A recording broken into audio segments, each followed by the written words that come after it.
Hello and welcome to my short video on talking about why you are a consultant even if you don't think you are a consultant.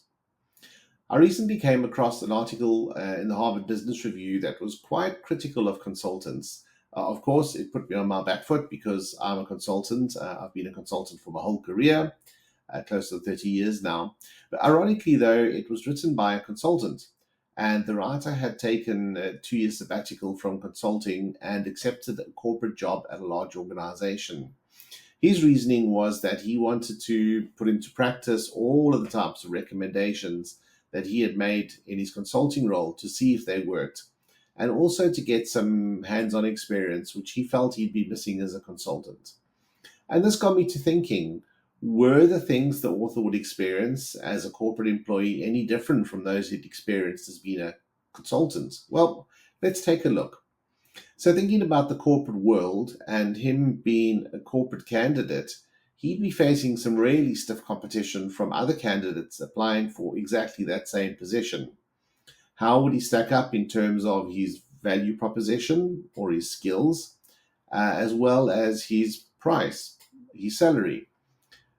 These would factor into the decision making process in terms of whether he'd get that role or not. But let's assume that he had been successful in his application and he was now the proud occupier of a cubicle. He would again be facing some very stiff competition internally when it came to assignments, because if we're honest, organizations always assign their best people to their most exciting or best internal projects or assignments. Secondly, the role that he would have been employed for would have been created to address a particular pain point or specific issue that the business had or needed solving. And one of the main reasons a consultant is brought on board is exactly the same, is to address a specific problem. And as an employee, he would address this problem by applying a combination of his experience in previous consulting roles and his problem solving abilities.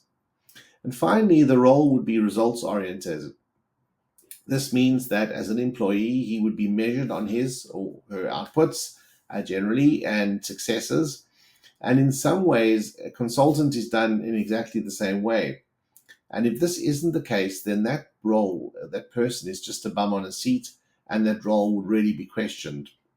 There are, of course, several other key differences between a consultant and a corporate employee, some of which relate to the characteristics of that individual, and others relate to the contract between that individual and the organization.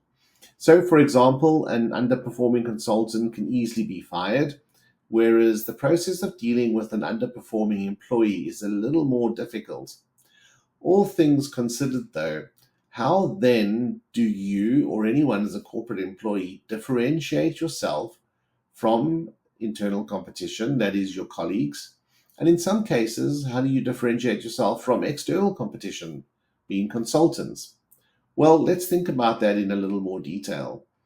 And the way to do that is to consider yourself as a consultant, an internal service provider within the organization that you are part of. And you need to offer your employer a unique selling proposition and convince them to choose you above other colleagues and external consultants when it comes to new projects and opportunities. And skills do play a part in this, as does experience.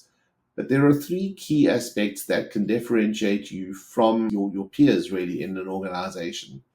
And that first aspect is solution orientation. And it's very important to be part of the solution and not part of the problem. Second is responsibility. And that means taking on responsibility, additional responsibility. And this is for delivering projects or initiatives, the things we're talking about, as well as managing others and making sure that they can deliver. Now, this management of others will also include coaching and mentoring. And finally, volunteering. And this means putting up your hand. It means actively seeking out these new projects and opportunities within the organization.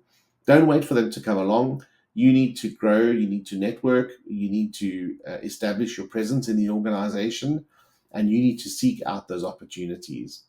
If you get these three things right, you'll see your career moving in the right direction. And this is applicable both in a corporate organization and as a consultant.